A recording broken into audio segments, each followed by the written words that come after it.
Why did no one believe she belonged there? The morning sun cut sharp across the Naval Special Warfare Training Command in Coronado, streaking the sand with gold.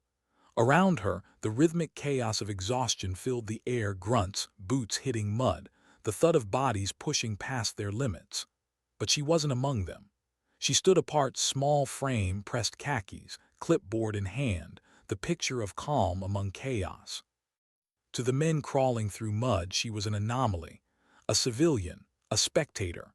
And in a world built on sweat, scars, and strength, anomalies weren't welcome. Commander Blackwood's voice carried through the comms. 5-minute break, then classroom. The trainees groaned, a low symphony of fatigue and resentment. These were the Navy's best, hand-picked for Phase 2 SEAL training. They survived Hell Week, ice baths, drown-proofing, the kind of torment that broke most men. Now they were being told to sit in a classroom. It was almost insulting. Merrick Davenport led the pack toward the barracks, tall and broad-shouldered, the kind of man people automatically followed. He had the calm swagger of someone who'd never had to prove his worth twice. Third-generation military, a walking monument to legacy and expectation. To him, strength wasn't just an advantage, it was his birthright. When they entered the classroom, they found her. A petite woman with auburn hair tied into a tight bun, wire-rimmed glasses perched neatly on her nose, arranging notes on a desk. She didn't look up when the recruits filed in, their confusion thick in the air. "Attention," barked Training Officer River Tannhauser, his jaw tight. The men snapped upright instinctively. "Beginning today, all candidates will spend 4 hours weekly in advanced asymmetric warfare theory." His tone made it clear he wasn't thrilled about it either. He gestured toward the woman. "This is Dr. Alone Thorpe. She'll be leading this addition to your curriculum." Dr. Thorpe smiled faintly. "Good morning. I understand your focus has been on endurance, tactics, and physical conditioning. Today, we'll explore the cognitive aspects of modern warfare." Silence. Then a snort. Someone laughed quietly in the back. Cognitive aspects.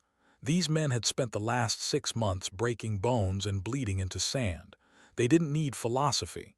They needed war. Davenport folded his arms, leaning back in his chair. He didn't laugh, but his smirk did. She began speaking, calm and measured. "Every engagement begins before the first shot is fired in the mind.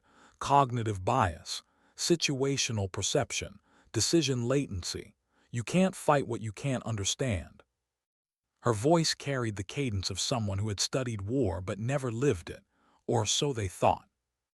10 minutes in, Davenport's patience cracked.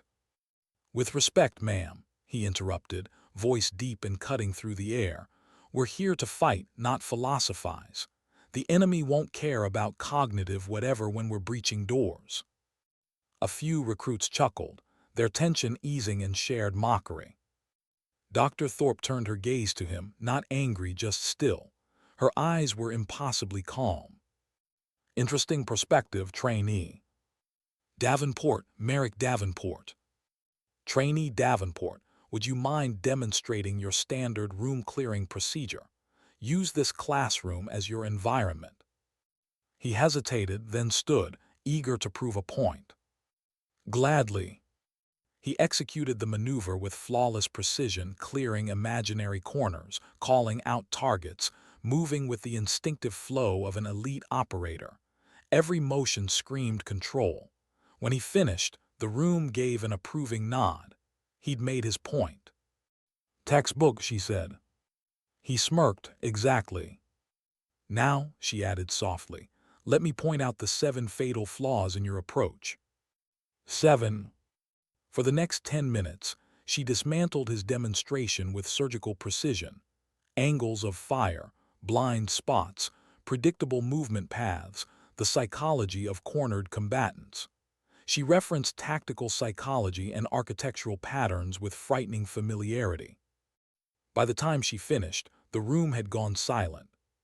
She turned back to the board, her sleeve slipping just enough to reveal a scar around her wrist, circular, jagged, old, real. She adjusted it quickly, continuing the lesson as if nothing had happened. But Calloway, sitting 2 rows behind Davenport, noticed. And for the first time that morning, someone was listening not to her words, but to what might be behind them. When class ended, Davenport lingered. "This might work in a university, ma'am," he said, measured but sharp. "But this is SEAL training. We need practical skills, not theory." She looked at him, eyes unwavering. "And what happens, trainee Davenport, when strength isn't enough?" He opened his mouth, but no words came. "That's not a scenario we train for," he said finally. "Perhaps," she murmured, "that's precisely the problem." The next day she showed up different. The khakis were gone, replaced with a plain black t-shirt that revealed toned, scar-laced forearms. No preamble this time. "Today," she said, setting up a projector, "we'll analyze real operational failures and the psychology behind them." The room filled with images, maps, grainy mission footage, casualty reports. "These weren't failures of skill," she explained. "They were failures of thought. Men died because they believed their bodies could outmatch their minds." Slide after slide, operation names blurred, losses listed, silence grew heavier. Finally, Davenport snapped. "How does knowing why others failed help us succeed? We need to be faster, stronger, more aggressive than the people trying to kill us." She turned toward him. "Strength without direction is wasted energy, trainee Davenport. The strongest operator I ever knew died because he couldn't adapt." Her phrasing "I ever knew" landed hard, not read about, knew. Calloway glanced at her again. Something didn't add up. Who was this woman really? By the end of the week, tension in the classroom was thick enough to choke on. Davenport's pride burned hotter with each passing day. Her calm dismantling of everything he believed in wasn't just irritating, it was threatening. Friday morning, she arrived to find a crude drawing on the whiteboard, a stick figure with glasses being carried off by a muscular figure labeled "Reality Check." She didn't react, just erased it. But Calloway, entering early, looked ashamed. "Ma'am," he said, "that wasn't right. I wanted to apologize." She studied him. "I've been called worse by more dangerous people, trainee Calloway." He hesitated. "Some of us actually get what you're trying to teach, but Davenport has influence," she finished. "Yes, ma'am, the others follow him." "That's how it usually works," she said softly, "until it doesn't." That day's lesson was different, practical, physical. She divided them into 2 teams and handed out modified headgear, goggles, sound emitters, and light devices. "Today we'll train in sensory manipulation. Each team will attempt to complete an objective while the opposing team disrupts perception. You'll learn to recognize distortion and maintain function through it." This got their attention, finally something that felt real. What followed was chaos. Elite candidates stumbled like drunks, disoriented by flashes and frequencies designed to trick their brains. The invincible became confused. The strong became weak. When it ended, they looked shaken. "This," she said, packing slowly before them, "was designed to fail. Because your brains have never been trained to fight what your eyes and ears can't trust. Over the next few weeks, we'll change that." Davenport muttered under his breath, loud enough to be heard. "Feels like a waste of time. We won't be fighting with disco lights out there." Her eyes hardened slightly. In Ramani, 2012, 3 operators died because insurgents used these exact techniques to separate them from their unit. The mission failed. They died because they underestimated what they didn't understand. She didn't look at him as she said it, but every word landed like a strike. After class, he approached again, jaw set. "You talk like you've seen combat," he said. She closed her case. "I talk like someone who understands the mind is both your greatest weapon and your greatest vulnerability." He held her gaze. "The guys say you're only here because of some diversity initiative, that you've never seen what it's really like." Her voice stayed calm. People often underestimate threats they don't recognize, trainee. That's another bias. We'll cover it next week. He walked out seething. She went back to her notes unshaken. That night, Commander Blackwood found her in the office. "They're resisting," he said, glancing at her report. "I expected that," she replied. "Physical superiority is their identity. Suggest it's not enough and you threaten who they are." "Davenport, the key," Blackwood said. "Turn him and the rest will follow." She stared out the window at the recruits still running drills under floodlights. "He's talented, but dangerously overconfident. That combination gets operators killed." "Exactly why he needs you," the commander said quietly. "The question is, will he learn before he forces your hand?" Outside, waves crashed softly against the shore, relentless, unfeeling, and patient. Inside, Dr. Alone Thorpe closed her file, switched off the light, and whispered to the empty room. "Sometimes they only understand pain. What makes a man cross the line between confidence and arrogance?" The following Monday, tension was already simmering before she entered the classroom. The recruits spoke in low tones, glancing at the door every few seconds. They weren't just waiting for a teacher anymore. They were waiting for a confrontation. When Dr. Alone Thorpe stepped through the doorway, the chatter died instantly. She carried a small case of equipment, no books this time, no lecture slides. Only precision in her movements, calmness in her face. She didn't acknowledge the tension. She didn't have to. "Today," she began, "we'll review your last simulation." Her tone was neutral, but every word carried an undercurrent like a knife sliding through silk. She activated the wall display, showing drone footage of the previous week's sensory manipulation exercise. The recruits shifted uneasily in their seats as they watched themselves stumble and fail. "Observe your response times," she said. "The moment confusion entered your sensory field, you lost command initiative. You reacted instead of adapting. That difference is why most engagements are lost." Davenport sat rigid, his jaw locked. Every frame of the footage replayed his failure in public, and her voice made it worse because she wasn't mocking him. She was teaching him, and that humiliation cut deeper. Finally, he spoke. "With all due respect, Dr. Thorpe, this isn't combat. It's a science project. We're not here to learn how to outthink flashing lights. We're here to survive." Her gaze met his without hesitation. "Then let me teach you what survival actually means." She walked closer to the footage. "You mistake surviving with enduring. Endurance is brute force. Survival is adaptation. Ask anyone who's fought long enough, muscles fail long before the mind does." The recruits exchanged uncertain glances. She was calm, but there was something else in her voice today, a sharpness, a quiet anger that wasn't directed at them but came from somewhere much deeper. Calloway leaned forward in his seat, fascinated. Davenport clenched his fists. When the footage ended, she shut off the projector. "Tomorrow, we'll begin simulation drills that will test both your physical and cognitive response systems. You'll fail often, and that failure will teach you more than I ever could." She picked up her case and walked out. No one spoke for a long time after she left. That evening, Davenport found himself on the obstacle course long after lights out. He was alone, running drills in near darkness. The air was cold, the sand slick with moisture. Every movement hurt, his shoulders burned, his legs ached, but stopping wasn't an option. He wasn't running from her words. He was running from what they'd awakened. When he joined the program, everything had been simple.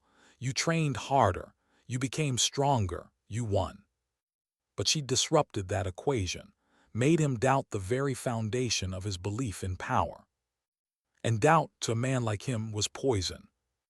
From the shadows near the bleachers, someone watched quietly. Dr. Thorpe. She didn't speak, didn't announce her presence. Just observed the way he moved, efficient, powerful, but reactive.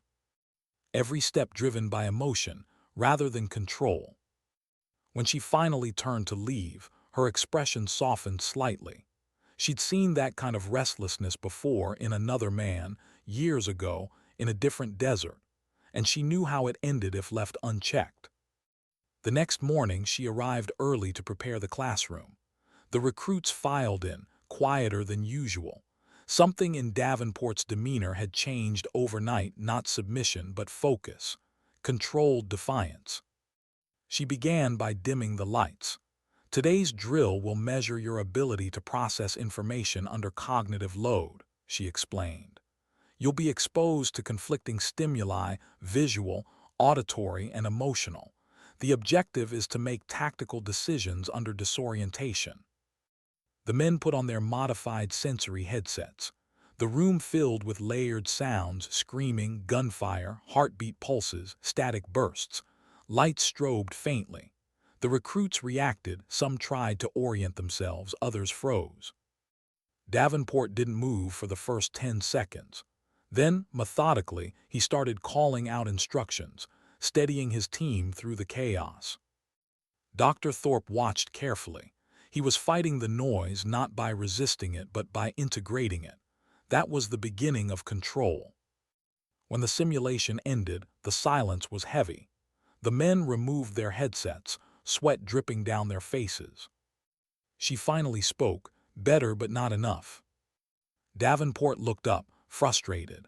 How much control do you expect from people who can barely hear themselves think? Complete control, she replied. Because the battlefield won't wait for your brain to adjust, it punishes hesitation. Her tone wasn't cruel, it was absolute, like someone who'd paid dearly to learn the truth behind those words. The class ended in silence again, but for the first time, the mockery was gone. The recruits were no longer laughing at her. They were studying her, trying to understand how a civilian academic could talk like someone who'd buried friends in combat. Later that afternoon, Commander Blackwood found her in the hallway. "You're pushing them hard." "They need it," she said simply. "They're starting to respect you, even Davenport." She smiled faintly. Respect born from confusion isn't respect yet. It's curiosity. Real respect comes after they understand why I'm here. Blackwood studied her for a moment. "You could just tell them who you are." "If I did," she said quietly, "they'd stop listening. They'd start worshiping, and they'd learn nothing." That night a storm rolled over the coast. Thunder shook the training compound. Dr. Thorpe sat alone in her quarters, staring at an old photo, 7 faces, smiling under a harsh Afghan sun. She was in the middle, dirt on her face, weapons slung over her shoulder. Every person in that picture except her was gone. Operation Obsidian Shield. She traced her finger along the edge of the image, stopping on one face, a tall man with a strong jaw and easy grin. Garrett Davenport. She closed her eyes, remembering the heat, the fire, the gunfire, and the silence after. When she opened them again, the thunder outside had passed, but inside the storm still raged. The next morning, the classroom atmosphere had turned volatile. Frustration, fatigue, pride, all boiling under the surface. Davenport's patience was gone. His respect was evaporating. He needed proof, not theories. When she began critiquing their latest tactical simulation, he interrupted again. "With all due respect, this is pointless," he snapped. "We don't need diagrams and hypotheticals. We need to know what works out there in the field." Her hand paused mid-motion. She turned to face him. "What makes you think I don't know what works in the field?" The question hung in the air, quiet but heavy. He didn't answer. He didn't need to, the doubt was already written across his face. "Because," she continued, "you've decided that anyone who doesn't look like you, fight like you, or talk like you can't possibly understand you." Her voice wasn't angry, it was tired. "And that assumption," she said, "gets men killed." Something inside Davenport snapped. The restraint, the controlled defiance, all gone. He stood abruptly, his chair scraping against the floor. "You don't know anything about what it's like out there," he growled. "You don't know what it means to have blood on your hands, to watch your brothers fall because you hesitated for half a second." Dr. Thorpe looked at him calmly, unblinking. Page 94 of your reading covers the neurological impacts of combat stress, she said quietly. Perhaps start there. He slammed his palm on the desk. Stop hiding behind books. The room went dead silent. For a long moment, neither moved. Then slowly, she placed her pen down. You're angry because I've shown you that strength alone won't save you. You're afraid because you've built your identity on it. That fear is your real enemy, not me. He stepped forward, one step, two. The distance between them closed like a threat. You think you can lecture me about fear? And then he did it, the thing that would change everything. He grabbed her by the throat. The world seemed to stop. Gasps. A few men half rose from their seats but froze, uncertain. She didn't struggle, didn't move, just looked him in the eye, calm, unafraid. This, he said through gritted teeth, is what real combat feels like. Not your theories, not your psychology, this. The veins in his arm stood out, his hand tightened. And in that instant, everything about her changed. Her stillness broke, replaced by precision, cold, measured precision. She moved faster than anyone could process, a pivot, a twist, a flash of motion.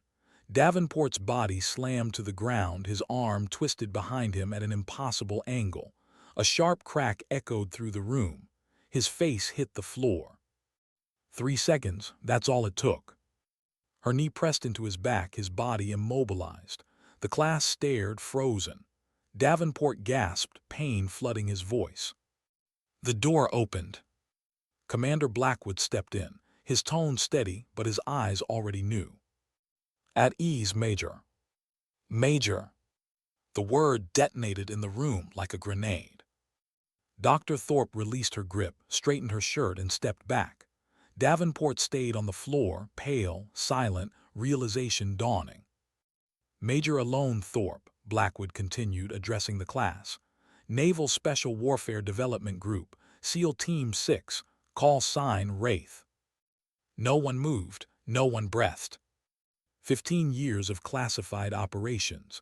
Silver Star, Purple Heart. The pioneer of cognitive warfare tactics, now standard across all modern operations. And the sole survivor of Operation Obsidian Shield. The same operation half these recruits had studied in tactical history, without knowing who led it. Commander Blackwood's voice was quiet but carried authority. You've spent weeks mocking the mind that wrote the doctrine keeping you alive. You owe her more than respect, you owe her your education. He turned to Davenport, medical bay now. As the others filed out, Calloway lingered at the door, looking back at her, his face pale, but his eyes filled with something new. Understanding. She stood silently as the last recruit left. Her expression didn't change, but her shoulders had dropped slightly. The warrior was visible now, stripped of disguise, stripped of patience.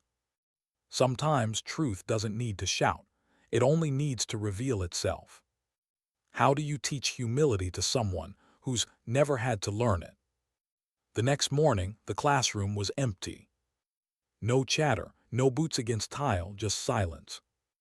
Dr. Alone Thorpe stood at the front, papers in hand, the faint scent of antiseptic drifting from the corridor outside the medical bay. She knew the men had been dismissed for the day. Knew Davenport was lying in a hospital cot, shoulder wrapped, pride shattered. Commander Blackwood entered quietly, closing the door behind him. We suspended training for 24 hours, he said. The men need time to process. She nodded, setting her papers down. And Davenport. Separated shoulder, nerve strain, he'll heal. Blackwood paused, studying her expression, but his future here uncertain.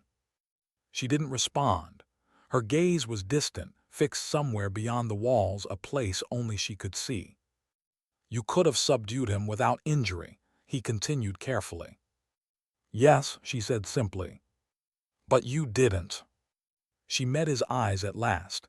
He needed to feel the weight of consequence. Words wouldn't have reached him. Blackwood crossed his arms. You're aware how close that was to ending your career, Major. I'm aware. Why risk it? Her answer came quiet, deliberate. Because pain teaches faster than pride, and because someday he'll face an enemy who doesn't hesitate. Better he learn that lesson here than die unprepared out there. The commander exhaled slowly, nodding. The men are shaken. Finding out their academic instructor was Wraith, it's turned their world upside down. Good, she murmured. They needed to understand that theory isn't weakness, it's strategy disguised as intellect. He gave a wry half-smile. You always did have a talent for proving people wrong in dramatic fashion. She didn't smile back. It wasn't for me. Then for who? For them, and for the ones who didn't come back.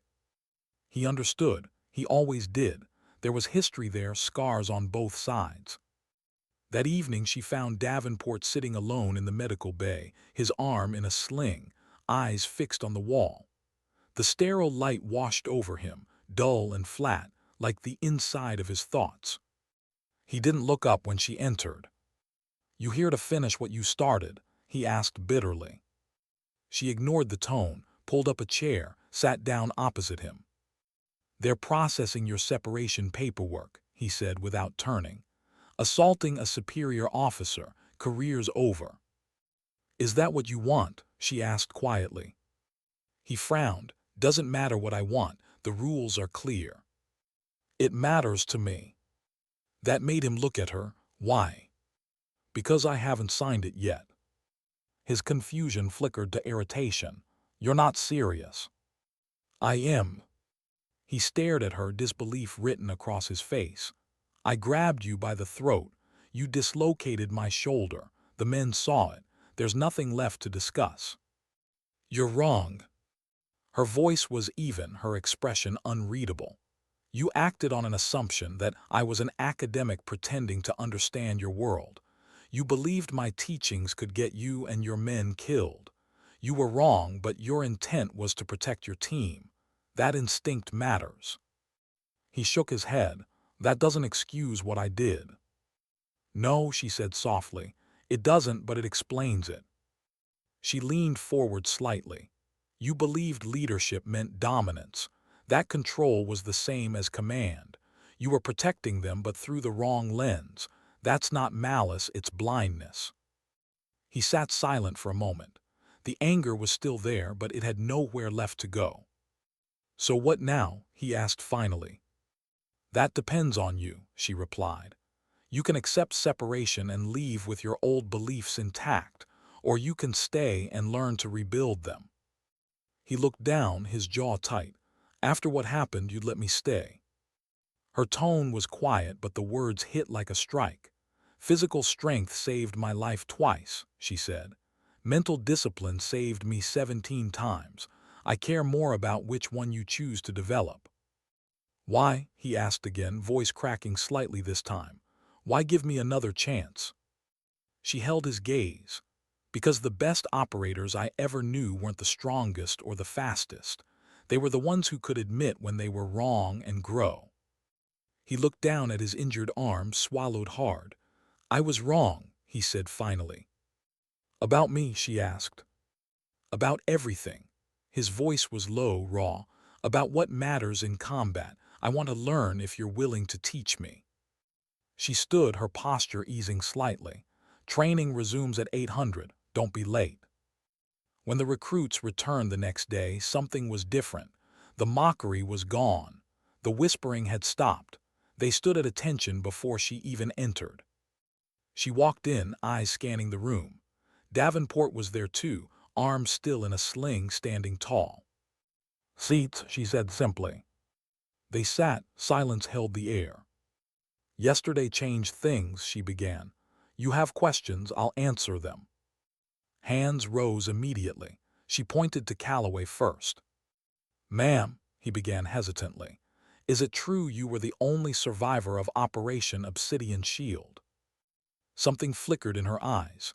Not pain exactly, more like an old scar reopened. Yes, she said finally. We were ambushed during extraction. 7 operators lost. I sustained multiple injuries but completed the mission and recovered the objective. A few men shifted uncomfortably. They'd read about that operation in their training manuals. No one ever mentioned survivors. Another hand, is that how you got the scar on your wrist? Her gaze followed the question. For a moment she didn't answer. Then quietly, no, that came later. Kandahar, captured. The restraints left permanent nerve damage. No one spoke. For the first time, they weren't looking at her as an outsider. They were looking at her as something far rarer, a survivor. Then Davenport raised his good hand. Major, you said once the strongest operator you knew died because he couldn't adapt. Who was that? She paused, a long moment. The silence seemed to stretch across time itself. My team leader, she said finally, Chief Petty Officer Garrett Davenport. Every head turned toward Merrick, his face drained of color. My father, he whispered. Yes, she said softly. He saved my life twice before losing his own. He was the strongest man I'd ever met, but he believed strength was all that mattered. When he lost his physical advantage, he couldn't adapt, and it cost him everything. No one moved. The air was heavy with the collision of past and present. That's why I'm here, she continued, her voice steady but low. Because Garrett Davenport was worth 10 of me physically, but he never trained his mind to fight when his body couldn't. I'm here to make sure none of you make that same mistake. She turned toward the whiteboard, picking up a marker as though nothing had changed. Today we'll discuss tactical flexibility under physical impairment. The class obeyed instinctively, pulling out notebooks. Davenport did the same, writing feverishly, his eyes on her no longer defiant but reverent. Over the next few weeks, the transformation was undeniable. Attendance stopped being mandatory, it became voluntary. Recruits showed up early, stayed late. Her lessons had turned from theory into survival.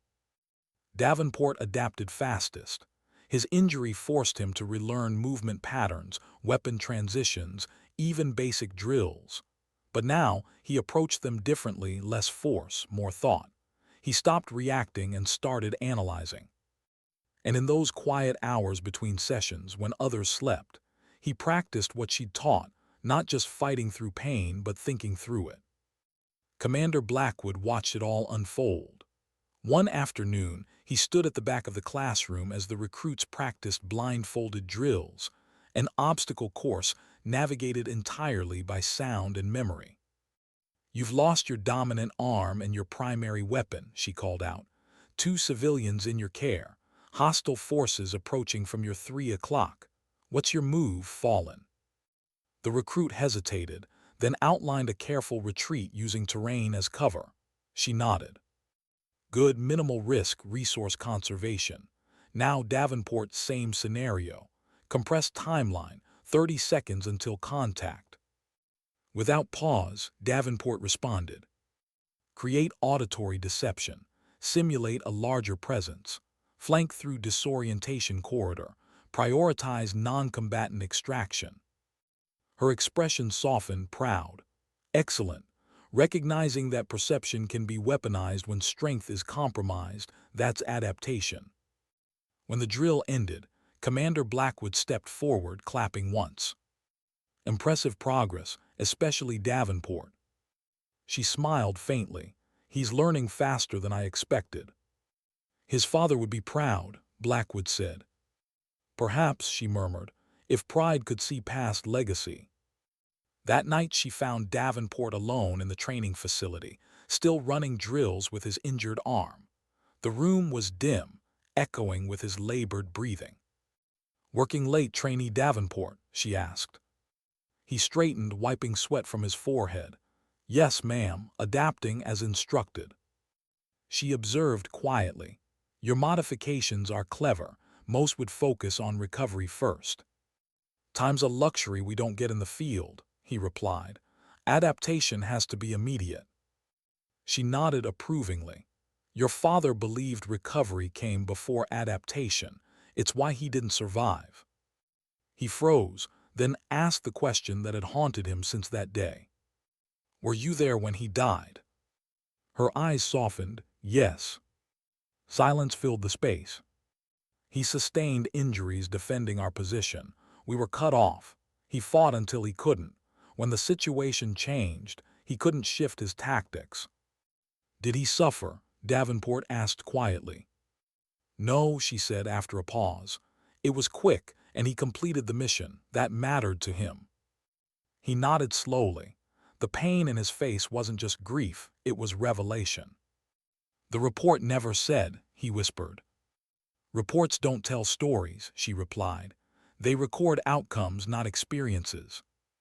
After a long silence, she added softly, "He spoke of you often, said you had his strength but your mother's mind.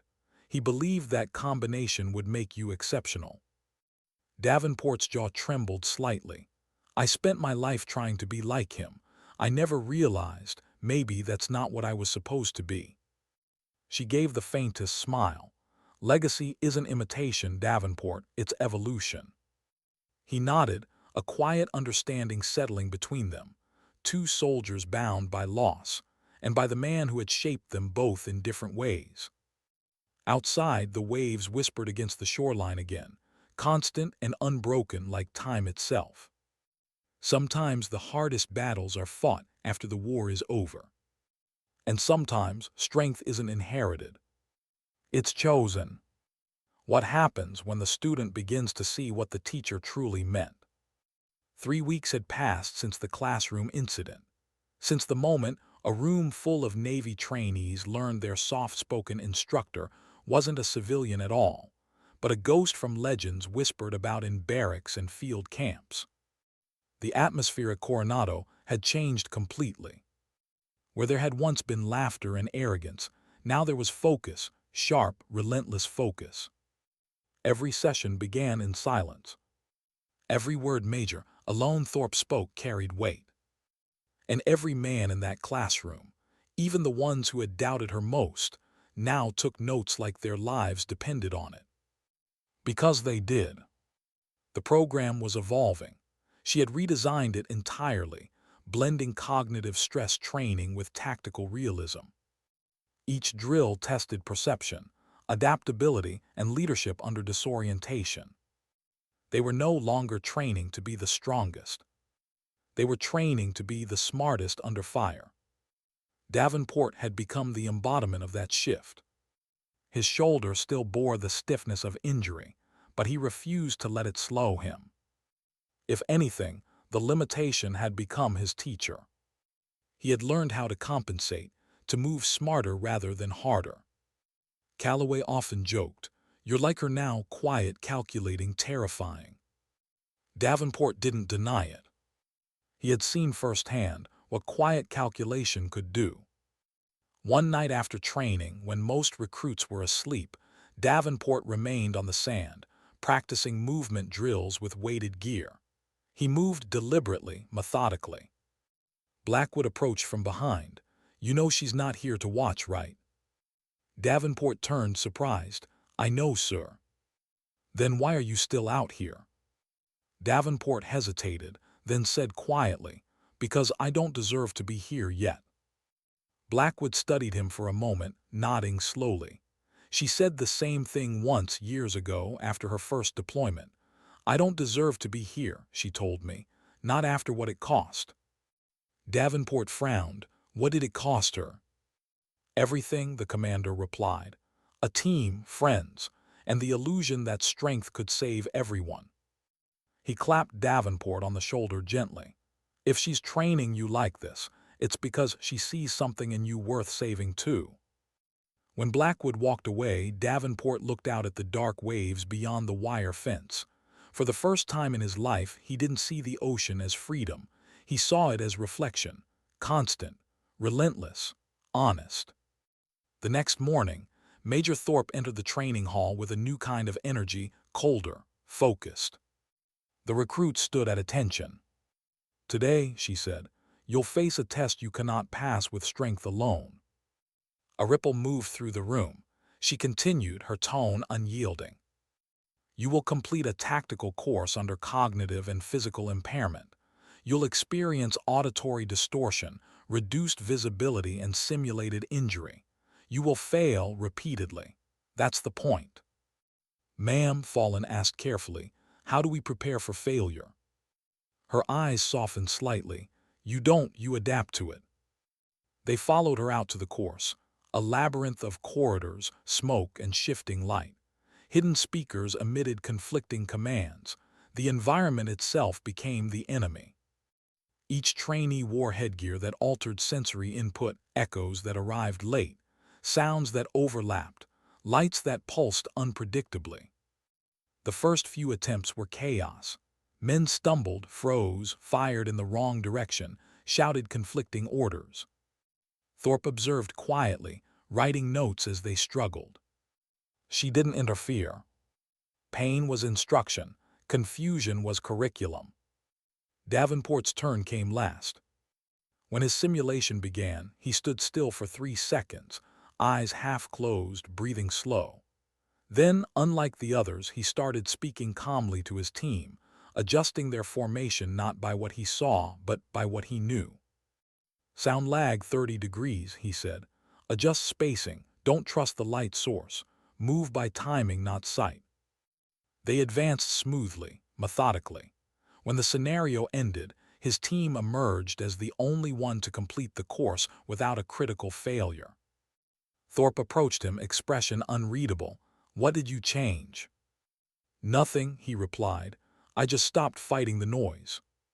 Something flickered in her eyes, approval, pride, and a quiet recognition only soldiers who have seen war share. Well done, she said. You're beginning to understand. The weeks passed like that, long days of drills, nights of exhaustion. But something deeper was changing too. Respect had transformed into loyalty. And for some, even something close to reverence. The men started calling her the ghost in the classroom. She never acknowledged the nickname, but she heard it, and it reminded her of something, of how legends are born not from glory, but from survival. Davenport had become her shadow, not in imitation, but in discipline. He asked questions not to challenge her now, but to understand her. One evening, after a 12-hour simulation rotation, he found her alone in the control booth, reviewing footage. You don't rest, do you? He asked, stepping inside. She didn't look up, not when there's more to teach. He hesitated, then sat across from her. You ever think about leaving all this behind? She paused the footage. The silence that followed was heavier than words. I tried, she said, after Obsidian Shield, after I buried the last of them. Her voice softened, quieter than he'd ever heard. But war has a way of following you home. It doesn't let you forget. So I stopped trying to escape it. I decided to repurpose it instead.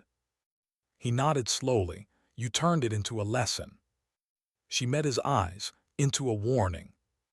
They sat quietly for a while, teacher and student, soldier and soldier, both haunted by people who would never sit across from anyone again. Before he left, he said quietly, if it means anything, I think my father would have respected you.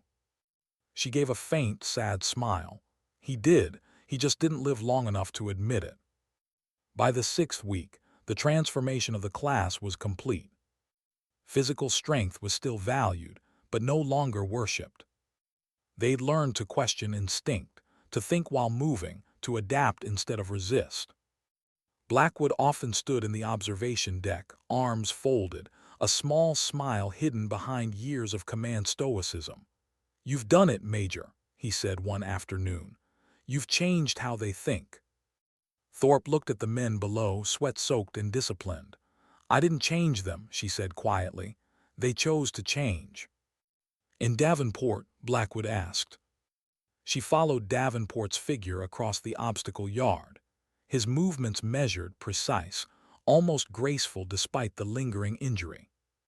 He's starting to lead differently, she said. Not from the front, but from the center. That's how real leaders survive. Blackwood chuckled. He reminds me of someone. Her lips curved faintly. Let's hope not too much. 2 nights later, a storm rolled over Coronado again, thunder crawling over the sea. The recruits were asleep, but Thorpe remained awake, packing her quarters, restlessness clawing at her calm. She opened a drawer and removed an old patch black fabric, faded embroidery. Wraith. She stared at it for a long time. That name had once meant something. To the enemy it was fear. To her it was failure. She survived a mission no one should have. And for years, survival had felt like guilt wearing armor. She placed the patch back, closed the drawer, and whispered to the silence, "You can stop haunting me now. They'll be ready." Outside, rain tapped against the window like small reminders of the past, steady, unending, cleansing. The next morning, she walked into the classroom carrying a single folder. "The time has come," she said simply. "Final evaluation." The room straightened instantly. "This assessment will combine everything you've learned: physical stress, cognitive adaptability, ethical judgment, and leadership rotation. The parameters will change without warning. You will fail if you rely on muscle memory. You will succeed only if you think." She paced slowly before them, eyes scanning every face. "The team that demonstrates balance, strength, and awareness will set the standard for every class after this." Commander Blackwood entered from the side door, clipboard in hand. "This evaluation will be observed by senior instructors. Treat it as operational." A murmur rippled through the recruits, part nerves, part anticipation. "Report to the field at 600, she finished. "Dismissed." As they filed out, she stopped Davenport with a glance. "You ready?" He nodded, "Ready to fail until I learn something." She smiled slightly. "Then you're more ready than most ever are." At dawn, the base was soaked in fog. The sea was quiet, as if holding its breath. 4 teams took their positions across the field. Each was armed with simulation gear and minimal intel. The only certainty was uncertainty. The test began with a silent flare. Within minutes, chaos erupted: false signals, cut communications, environmental malfunctions. Every few minutes, parameters shifted. Leaders rotated mid-task. Injuries simulated. Civilians introduced into the field of fire. The recruits who once thrived on predictability now had nothing to rely on except instinct and what Major Thorpe had taught them. Davenport's team worked like a single organism. Calloway managing comms under distortion, Fallon adapting routes mid-course, Davenport analyzing real-time deception tactics and countering them with calm precision. At one point his sling tore, his shoulder twinged with pain, but he didn't stop. He delegated instantly. Leadership shifted seamlessly to Calloway, exactly as trained. When it ended 6 hours later, they were soaked, covered in mud, exhausted but alive. Thorpe and Blackwood approached. "Today," she said, her voice carrying over the field, "you didn't prove strength. You proved resilience." She looked at Davenport's team. "You learned when to lead and when to follow. That's the hardest lesson there is." Then she faced them all.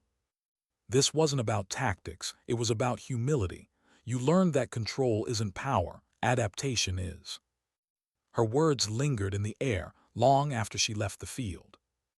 That night, as the recruits gathered in silence, Davenport sat alone, staring at the waves again. Calloway approached quietly. "You ever think about what she gave up to teach us?" he asked. Davenport nodded. "Every day." He didn't say it aloud, but deep inside he knew she hadn't just trained them. She saved them before they'd ever stepped into war. And for the first time, he understood his father not as a hero to be imitated, but as a warning to be learned from. Sometimes the strongest thing a soldier can do is surrender, not to the enemy, but to the lesson. How do you measure success? By the lives you save or the ghosts you carry? The base was quieter after the final evaluation.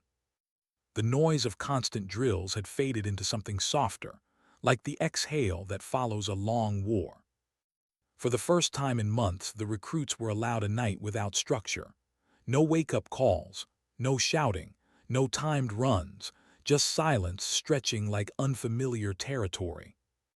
Major Alonethorpe walked the perimeter alone, boots crunching against gravel, the night air thick with ocean salt. She'd always loved this hour, the space between exhaustion and dawn, when the world seemed too tired to pretend. In the distance, she could see the faint glow of the barracks. Laughter drifted faintly from inside, hesitant, fragile human. It made her smile. Maybe that was the first sign of real progress. Not the tactical charts or simulation scores, but the laughter, the kind that only came when men who once worshipped strength learned to trust each other instead.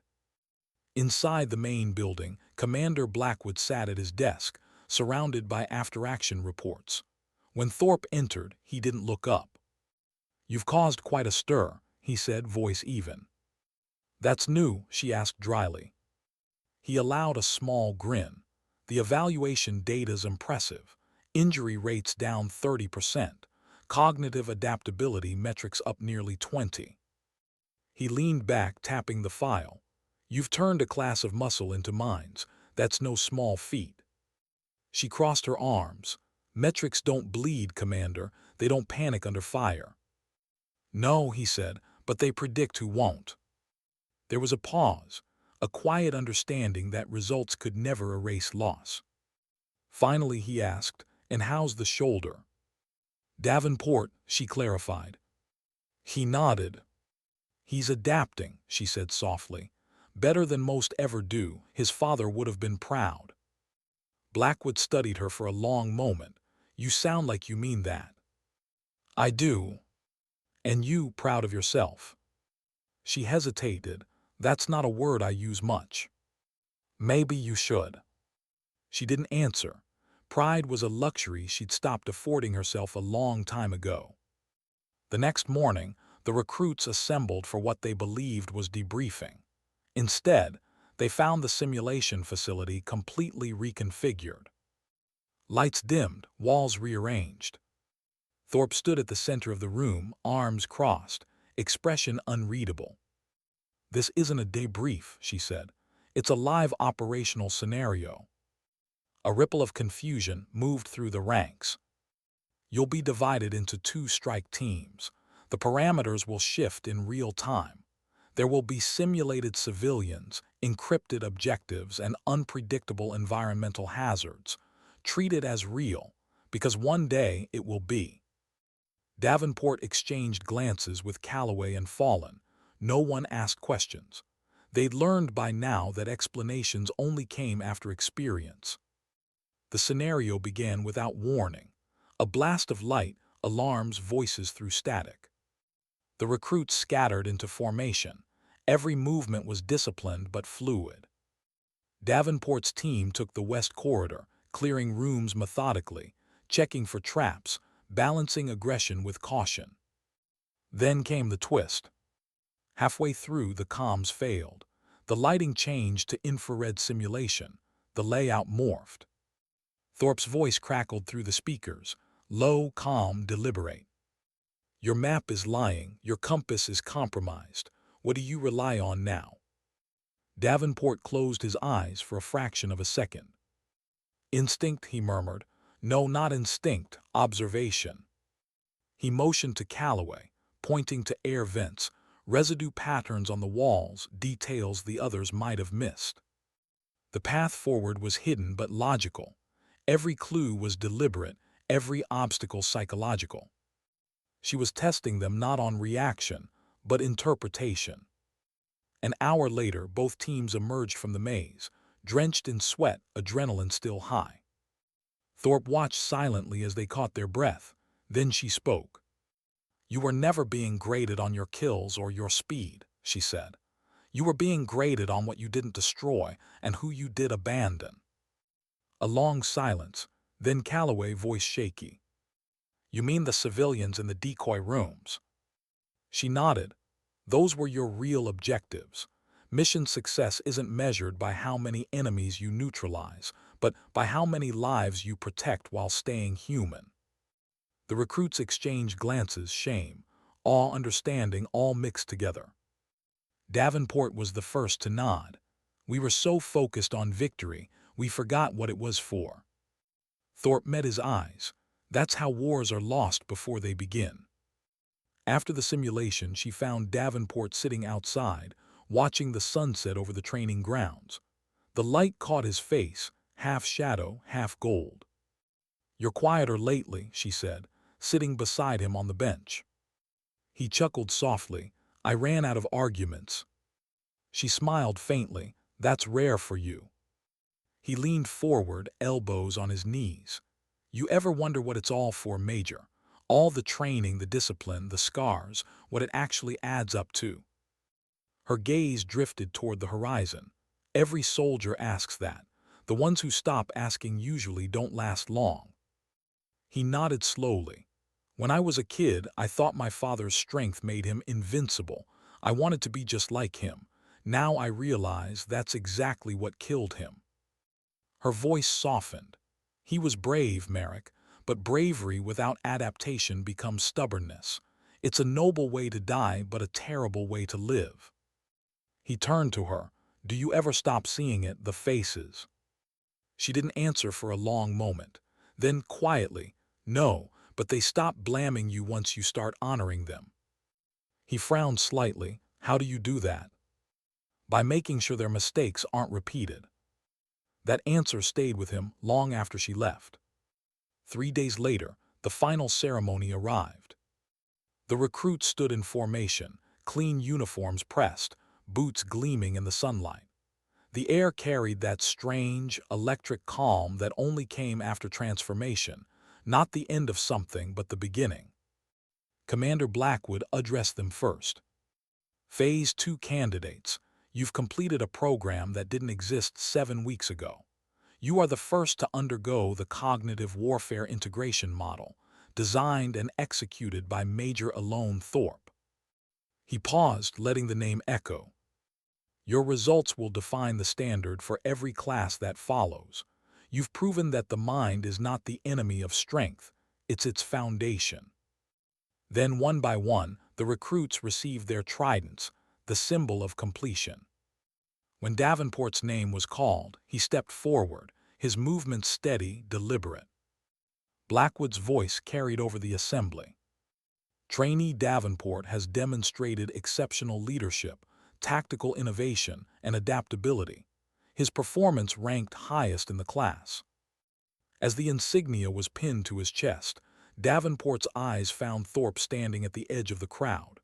She didn't smile, didn't nod, just met his gaze, calm and proud. It was enough. He gave a small, respectful nod before returning to formation. After the ceremony, the families crowded the grounds, laughter and congratulations filling the air. Thorpe didn't stay. She'd never liked ceremonies. They were too loud, too bright. Instead, she walked quietly toward her car, the setting sun painting the world in burnt orange. But as she turned the corner, she stopped. The entire graduating class stood waiting along the path, lined up in perfect formation, blocking her way. As she approached, one by one, they raised their hands in salute. No orders, no words, just respect. At the end of the line stood Davenport. His salute was crisp, unwavering. "Thank you, Major," he said softly, "for teaching us that strength isn't domination, it's adaptation." She returned his salute slowly. "Remember that when everything else fails, Operator Davenport, it will bring you home when nothing else can." Then she turned and walked past them, the sound of boots snapping to attention echoing behind her like a heartbeat. That evening, she sat once more in Commander Blackwood's office, completing her final evaluations. He closed the last folder with a satisfied sigh. "You've outdone yourself alone. Injury rates down 30%. Mission projection success up 18." She nodded. "They learned faster than I expected." He leaned forward. "You know, for years I wondered if you'd ever teach again. After Obsidian Shield, you swore you were done." Her eyes dropped to the floor. "I was done. until I realized walking away didn't silence the ghosts, it just made them louder. Blackwood nodded slowly. You've made a difference, Major, maybe the most important one of your career. She smiled faintly, not from pride but from peace. Maybe, but this wasn't for my career, it was for redemption. When she left the office, the halls were empty. The training facility beyond was dark, quiet, ready for the next generation. She paused at the doorway, looking back one last time. Tomorrow, a new class would arrive, loud, arrogant, unbroken. And she would start again, teaching them the same lesson the world had carved into her with blood and silence. That true strength isn't the power to dominate. It's the grace to adapt. And sometimes dignity doesn't shout. It simply acts. What happens after the mission ends, when there's no battlefield left to fight on? The base was still that night. No shouting, no engines, no training drills, just the ocean whispering against the shoreline like it had for centuries, indifferent to human wars. Major Alone Thorpe sat in her quarters, packing the last of her belongings into a single box. A few books, her service medal, the old patch marked Wraith. She placed it gently on top, the fabric worn thin from years of silence. For the first time in months, she wasn't preparing a lesson plan or reviewing data. She wasn't building soldiers. She was leaving. The knock came softly. "Come in," she said. The door opened, revealing Davenport, out of uniform now, the fresh trident gleaming faintly against his chest.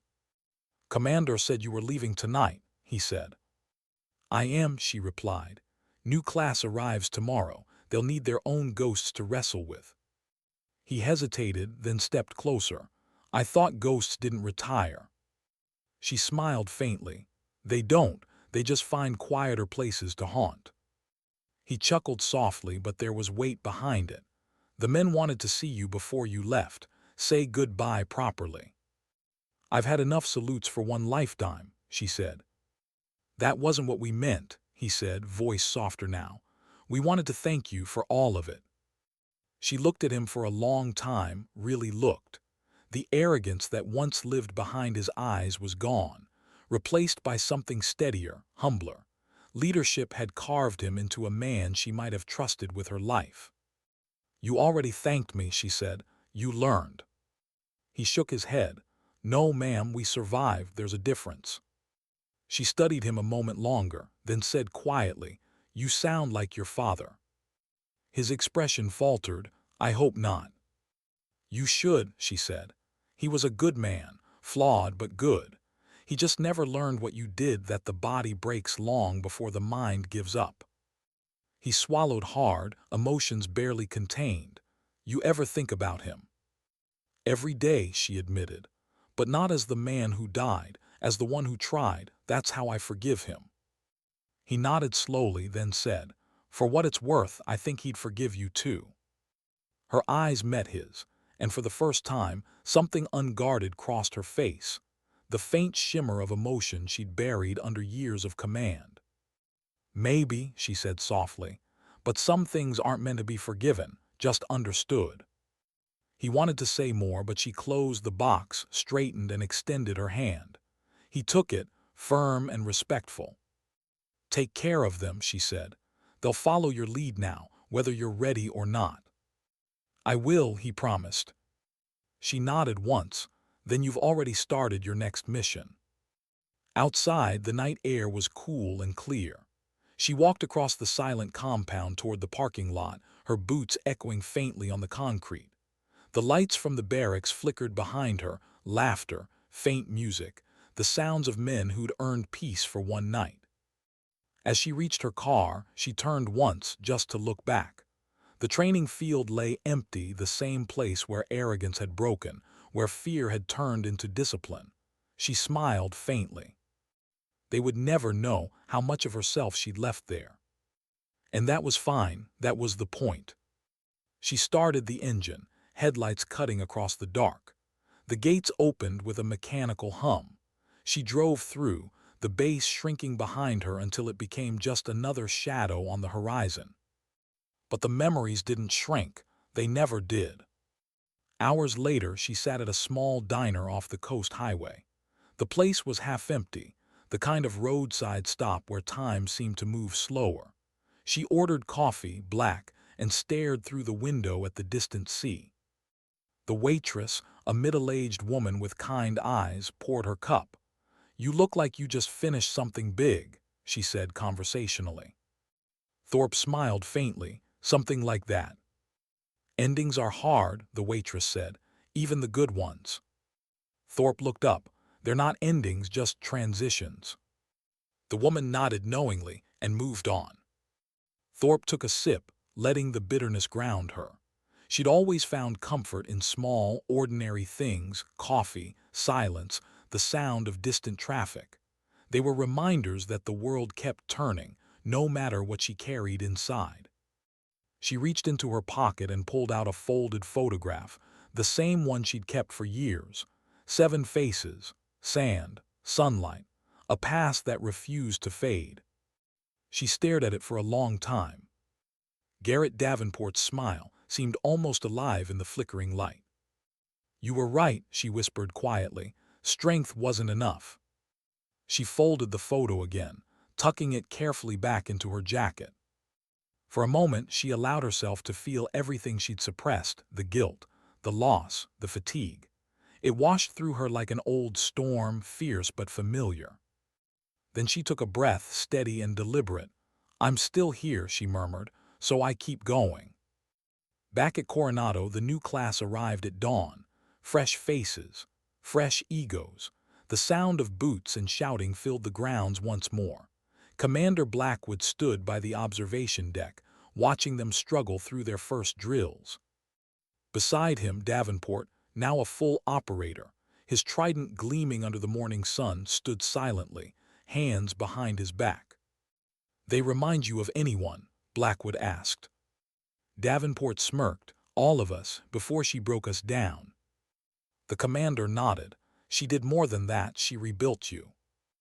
Davenport's gaze stayed fixed on the obstacle field. "Where is she now?" "Gone," Blackwood said. "Didn't say where, just left me this." He handed over an envelope. Davenport opened it carefully. Inside was a short note in clean, precise handwriting. "Strength creates soldiers.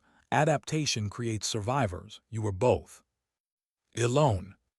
He folded the note carefully, sliding it into his pocket like something sacred. "She'll be back," Blackwood said. Davenport shook his head. "No, she's not the type to come back." "Then maybe she's the type who never really leaves." The commander's words lingered. Weeks turned into months. Across the country, whispers began to spread about a new training doctrine sweeping through special operations units. A program focused not on physical domination, but on mental resilience. They called it the Thorpe Method. It was adopted quietly, without fanfare, but within a year, its impact was undeniable. Fewer casualties, higher mission adaptability, soldiers surviving situations that should have killed them. Somewhere far from the noise, Major Thorpe watched it unfold from a distance, anonymous, unseen. She didn't need recognition. She only needed to know it worked.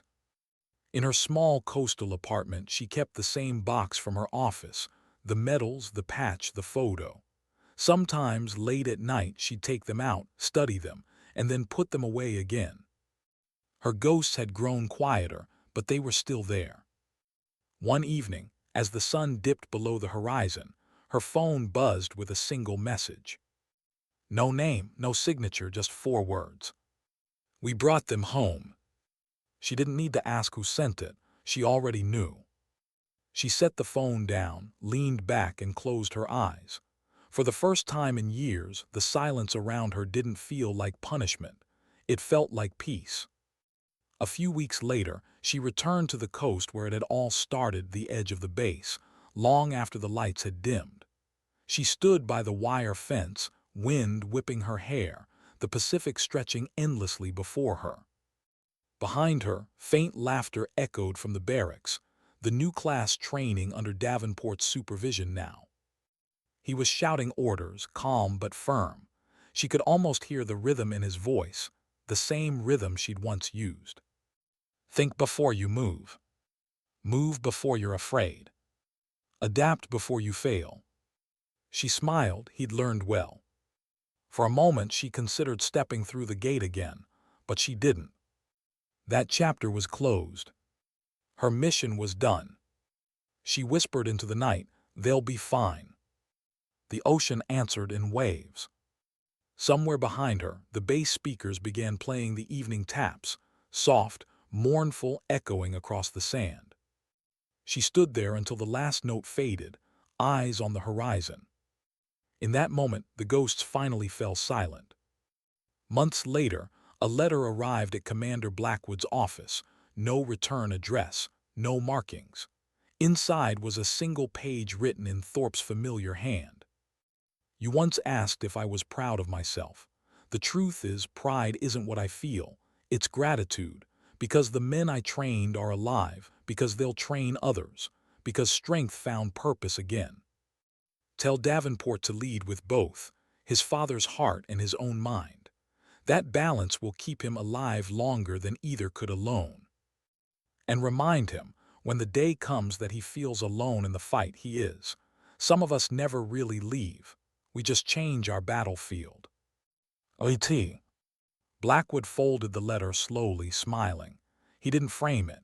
He didn't file it.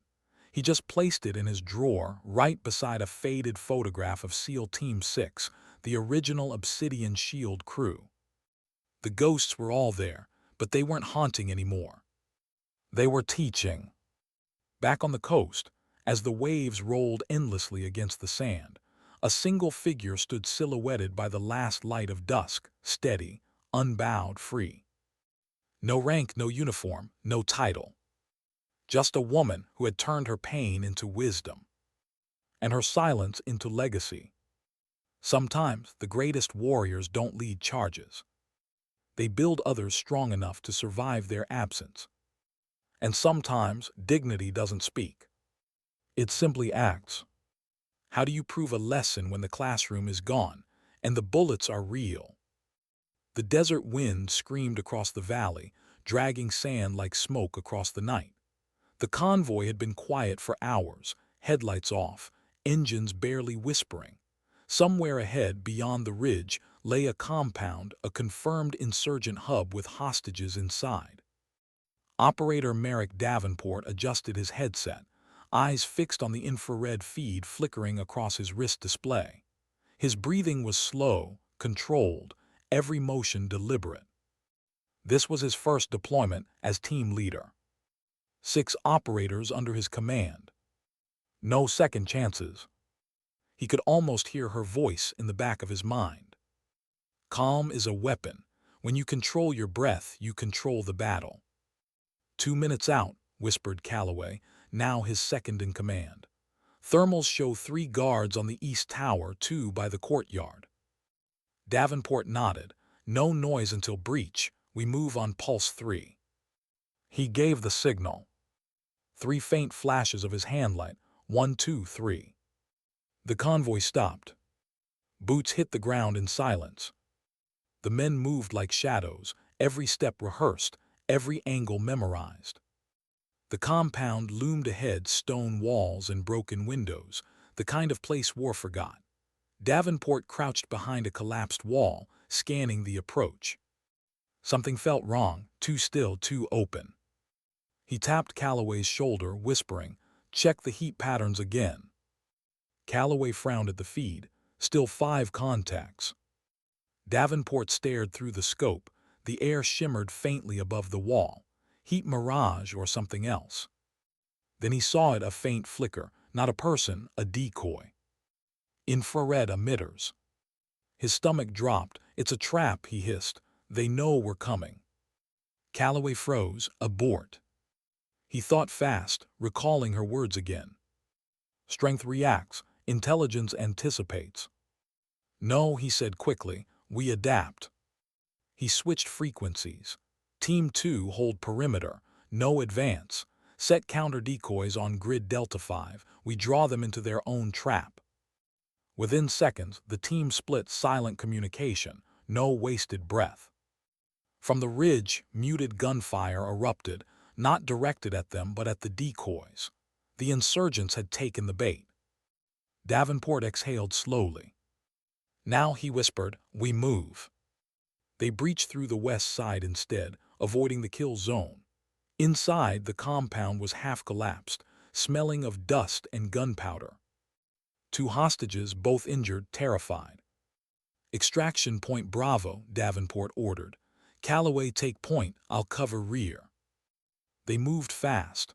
Every hallway echoed like a threat. Every shadow could have been a gun. Halfway to the extraction corridor, the world erupted, a thunderclap explosion that tore through the floor beneath them. Dust filled the air. The team scattered. Davenport hit the ground hard, ears ringing. Static screamed in his headset. Calloway status. Nothing. He blinked through the haze, walls twisted, light gone. The building was collapsing. He pushed himself up, shoulder screaming in pain, the same shoulder she'd once dislocated. Fate's cruel symmetry. He could barely hear over the ringing, but her words came again, clearer than the chaos. When everything falls apart, slow down. The mind will always find a path the body forgets. He closed his eyes for half a heartbeat, mapping the environment by memory. Hallway 10 meters, doorway left, alternate exit north wall. He moved carefully, calling softly through the dust. Calloway fallen. A faint cough answered from the darkness. Here. He crawled toward the sound, finding Calloway pinned beneath a collapsed beam. Davenport braced himself, lifted. Pain shot through his injured shoulder, but he didn't stop. The beam gave way, Calloway gasping as air filled his lungs again. Can you move? Yeah, Calloway wheezed. You shouldn't be lifting with that shoulder. Davenport smirked faintly. Adaptation, remember. They found Fallen a few meters away, dazed but alive. Together, the 3 regrouped with the remaining team members. Extraction routes blocked, Calloway said. Roof compromised. Davenport scanned the wall, weak points, airflow patterns. His mind raced. There, he said, pointing to a section near the north corner. Ventilation shaft leads outside. We crawl. You sure it's stable? No, he said simply, but it's our only path. They moved one by one through the narrow shaft, dragging the hostages behind them. The metal groaned with every motion. Dust and heat pressed against their lungs. Finally, they burst into open air, gasping, coughing, but alive. The exfil team met them half a mile down the ridge. Helicopters thundered overhead, searchlights slicing the dark. As the medics loaded the hostages aboard, Commander Blackwood's voice came through the comms, static-laced. Status report, Team Alpha. Davenport keyed his mic, still catching his breath.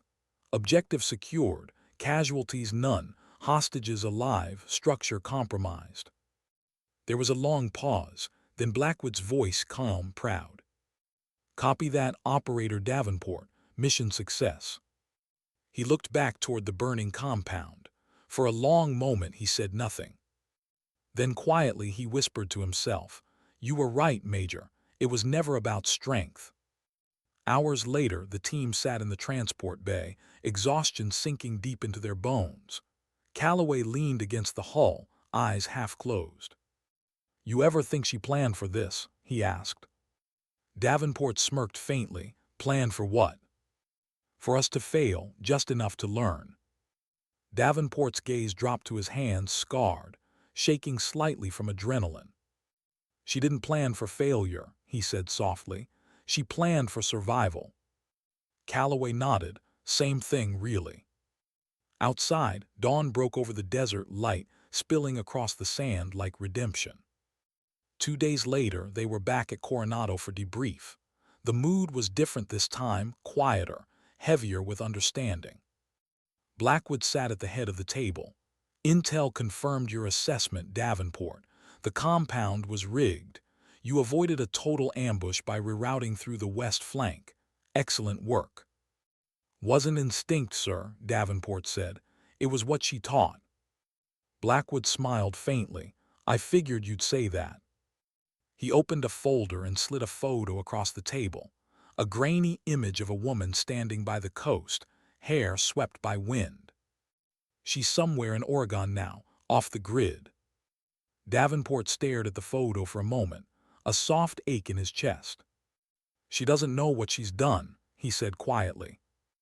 Oh, I think she does, Blackwood replied. She just doesn't need to hear it. That night, Davenport walked the shoreline where he'd trained months ago, the same place she'd once stood. The air was cool, the water reflecting 1,000 broken lights. He thought about his father, the strength, the pride, the downfall. Then about her, the calm, the scars, the quiet brilliance. Between them, he'd found his balance. He knelt, pressing his hand into the wet sand. The tide washed over it, erasing the print instantly. That was how soldiers lived, leaving no trace except in those they trained. He took a deep breath and whispered to the wind, "You brought us home, Major, all of us." The ocean answered with a wave, soft and endless. 3 months later, his team was deployed again, different country, different terrain, same principles. Operation Silent Apex, urban environment, high-risk extraction. This time, Davenport didn't lead with commands. He led with calm. Every decision came slower, clearer. Every mistake turned into adaptation, not panic. At one point, when enemy fire pinned them behind a crumbling wall, Fallon shouted, "Orders, sir." Davenport smiled faintly. "Think, don't react." Fallon blinked. "What?" He pointed upward. "Their sightlines are high. They're expecting forward movement. We go low, crawl beneath their assumption." The men followed, crawling through debris, emerging behind cover. The maneuver turned the ambush inside out. 10 minutes later, they were clear. Mission complete. No casualties. Calloway grinned through his dirt-streaked face. "You realize you just used her exact words, right?" "Good," Davenport said, his tone calm, certain. "Means we're learning." When they returned to base, a single envelope waited in Davenport's locker. No return address. No name, just one sheet of paper inside. "You adapted under pressure. You saved them because you listened not to me, but to yourself. That's all I ever wanted." "It." He folded the letter carefully, tucking it inside his vest pocket, close to his heart. For the first time, he didn't feel like a shadow of his father. He felt like his own man, shaped by the mind of someone who had refused to let pain define her. Months later, during a rare moment of leave, Davenport visited the Oregon coast. He didn't know how he found the house, maybe instinct, maybe fate. It was small, quiet, overlooking the sea. A single light burned inside. He didn't knock, didn't need to. He just stood at the edge of the path, looking toward the window where she sat writing, unaware. For a moment, he thought about walking up, saying everything he'd never said. But he didn't, because she'd already taught him the most important lesson of all. That real respect doesn't demand attention. It simply lives quietly in the choices you make. He turned, walking back toward his car as the wind picked up from the water. Behind him, the light in her window flickered, then steadied, warm against the dark. Sometimes the true measure of a teacher isn't how many lessons they give, but how many lives those lessons save. And sometimes the loudest victory in war is silence. What happens when the teacher returns, not to lead, but to remind the world what real strength means? The year had turned quietly, but war never kept calendars.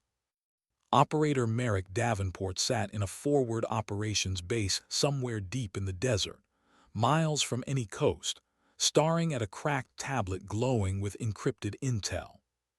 3 years since Coronado. 3 years since Major Alone Thorpe had disappeared from active duty, the woman who'd rebuilt him, reshaped him, and taught him to survive. He'd become what she predicted, a commander now, responsible for 12 operators across 2 units. Their missions were quieter, more surgical. Less glory, more gravity. Tonight's mission wasn't supposed to go wrong. But it had. "Sir, we lost contact with Delta Team 15 minutes ago," Calloway said, voice tight. "Last transmission was incomplete, something about grid shift and interference." Davenport rubbed the back of his neck, scanning the map. That area wasn't supposed to be active. "Send drones." "Already did," Calloway replied. "Signal disruptions blocking satellite link." The air inside the command tent grew thick. The hum of generators, the static on the radio, everything pressed in at once. Davenport exhaled slowly, centering himself. "When everything breaks, slow down." Her voice again, calm, clear, unshaken by chaos. He closed his eyes for 2 seconds, tracing possibilities. Then he turned to Calloway. "Pack gear, we're going in ourselves." By the time the transport trucks reached the outer ridge, the sky was a bruised shade of gray. A sandstorm was building on the horizon, swallowing visibility. They advanced on foot, moving low through the shifting dunes. Communication was patchy. The desert played tricks on sound, echoes, distortions, phantom whispers. "Can't see more than 20 meters, Fallon muttered. Davenport raised a hand for silence. Something was off. The terrain wasn't matching the intel. GPS drifted, compass spun. It felt designed. Then the first explosion tore the silence apart. A buried mine, close enough to lift sand like a wave. "Cover, move." They hit the ground, dirt raining over them. One man down, not dead, but shaken. The air crackled with confusion. Calloway cursed. "They knew our route, Merrick. How?" Before Davenport could answer, his comms clicked static, then a voice he hadn't heard in years. "Echo Team, this is External Advisor Link Delta 7. You're walking into a layered ambush grid. Pattern mimics wind formations, local AI decoys. You need to pivot west by 1 kilometer." He froze, that voice, calm, precise, unmistakable. "Major," he whispered. There was a pause. "Hello, Merrick," she said softly. "You adapted beautifully, but you're still predictable." For a heartbeat, he couldn't speak. The sandstorm howled like it knew her name. "Ma'am, how?" "No time. Redirect now. You have 5 minutes before your position triangulates." Davenport snapped out of it. "You heard her. Pivot west now." They moved, crawling through blinding wind, trusting her unseen hand guiding them through the storm. Within minutes, enemy mortars hit their previous location, lighting the ridge in fire. If they'd stayed, none of them would have survived. Back at the forward command center, Commander Blackwood watched the feed with grim disbelief. "She's back," he muttered. The communications officer nodded, eyes wide. "Came in through secure encryption from an old network Wraith protocol. Only she could have accessed that." "Then let her lead," Blackwood said quietly. "She earned it." On the ground, Davenport's team reached an abandoned structure, partially collapsed, half buried in sand. It was cover, barely. They set up temporary defenses, as mortar fire thundered outside. "Signal interferences killing our uplink," Calloway shouted. "Whoever's coordinating knows our comm patterns." Davenport keyed his mic. "Major Thorpe, do you copy?" Static then. "Copy. I'm rerouting a countersignal through your beacon. You'll lose voice link, but data relay should stabilize in 90 seconds. Her tone was calm, the same cadence she used in the classroom. Except now, lives depended on it. "Roger that," Davenport said. "And Major, it's good to hear your voice." A small silence then. "Just focus on staying alive. We can talk later." When the data feed stabilized, tactical overlays appeared across their HUDs. Enemy movements, predicted fire zones, heat signatures, all mapped in real time. "This intel's better than command," Fallon said, amazed. Davenport almost smiled. That's because command didn't train with her. They repositioned through the ruins, outflanking the enemy positions with surgical precision. Every route, every turn, every fallback already predicted in her feed. By the time reinforcements arrived, Echo Team had neutralized the ambush and secured Delta's survivors. They returned to base battered, dust-covered but alive. Inside the debrief tent, Blackwood waited, flanked by intelligence officers and medics. The air smelled of fuel and adrenaline. Davenport stood at attention, helmet under his arm. "Casualties?" "None fatal, sir," he said. "We lost communication, then received unauthorized support through Wraith protocol." Blackwood raised an eyebrow. "Unauthorized?" Davenport allowed himself a small grin. "Technically." Blackwood exhaled, folding his arms. "She still saves lives from half a world away." "Where is she?" Davenport asked. "Off-grid," Blackwood said, "but we re-established a secure link. She doesn't want contact. She just wants confirmation that her team survived." Davenport nodded slowly. "Tell her we did." That night when the base had gone quiet, Davenport sat alone outside, staring at the dark horizon. His radio crackled once, faint, private channel. "Still awake?" He smiled faintly. "You never sleep either, do you?" "Not much." Silence stretched between them, soft but full of meaning. "You shouldn't have had to come back," he said quietly. "I didn't," she replied. "I just couldn't let history repeat itself. The patterns were too familiar." He understood. She'd seen it before, the same arrogance, the same mistakes that had cost her team years ago. She wasn't fighting the enemy anymore. She was fighting time. "Thank you," he said simply. "For what?" "For proving you still exist." A small pause, then a soft chuckle through static. "Existence is overrated, Commander. Impact lasts longer." He smiled. "Then you've already outlived us all." The next morning she was gone again, the signal dead, the Wraith network offline for good. Blackwood confirmed it. She wiped every trace, no digital footprint. It's like she vanished a second time. Davenport didn't answer. He didn't need to. He knew what that meant. She'd come back only to close the circle, to ensure her lesson, and her ghosts rested. Months later, the footage of that mission was used in training academies across the world. They studied it not for tactics, but for mindset, how calm and adaptation under fire had saved 12 lives. They called it the Thorpe Protocol, a blend of psychology, strategy, and restraint. It became standard curriculum for all advanced operator courses. Her name never appeared in the credits, but everyone who used the method spoke her words, knowingly or not. Think before you move. Move before you're afraid. Adapt before you fail. 2 years later, Davenport found himself back at Coronado, standing in front of a new generation of recruits. He looked at them the way she once looked at him, young, proud, unaware of how much they didn't know. He began his briefing quietly. "You're here to learn about control, not of others but of yourselves. Strength is a tool, awareness is survival." The recruits listened, some impatient, some intrigued. He smiled faintly. "You'll fail," he said. "You'll break. You'll think you've lost everything that made you special, and that's when the real training begins." One of the recruits raised a hand. "Sir, who taught you that?" He paused, looking out the window, the ocean stretching far beyond, endless and calm. "No one you'd find in the records," he said softly.